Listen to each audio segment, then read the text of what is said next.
উপস্থিত যারা আছেন, আচার্য সতীশচন্দ্র মুখোপাধ্যায়ের জন্মভূমির মানুষ হিসাবে আপনারাও কিন্তু আমার কাছে প্রত্যেকে শ্রদ্ধেয়। আপনাদের সবাইকেই আমার অভিনন্দন, কৃতজ্ঞতাও বটে, কৃতজ্ঞতা উদ্যোক্তাদের কাছে এখানে আসার সুযোগ করে দেওয়ার জন্য। এইটুকু জানানো আমার প্রথম কর্তব্য। সঙ্গে সঙ্গে অবশ্যই মঞ্চেও যারা উপস্থিত আছে তাদের প্রত্যেকের কাছেও সেই কৃতজ্ঞতা এবং ধন্যবাদ জানাই। আমাকে যখন আমাকে থেকে বলা উচিত যে এরকম মানুষদের তো আমরা ভুলে গেছি প্রায়। আচার্য সতীশচন্দ্র মুখোপাধ্যায়ের নামটা কজন জানে? স্কুলের বইয়ে কোথাও লেখা নেই।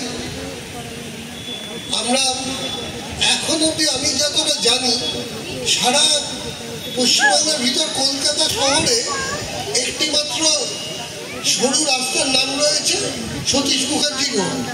বেশিরভাগ লোকেই জানেন না সেটা কোথায়, এবং যারা রাস্তাটা জানেন তারাও জানেন না ওটা কার নামে। ফলে আমরা তো বঙ্কিমচন্দ্র বলেছেন বাঙালি ইতিহাস বিস্তৃত জাতি। খুব সত্যি আমরা এই মানুষদের এত সহজে ভুলে যেতে পারি।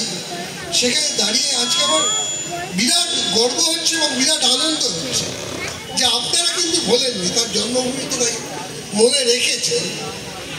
তার মূর্তি আজকে আপনার প্রতিষ্ঠা করছেন। যখন আমাকে কদিন আগে ফোন করলেন আপনারা উদ্যোক্তা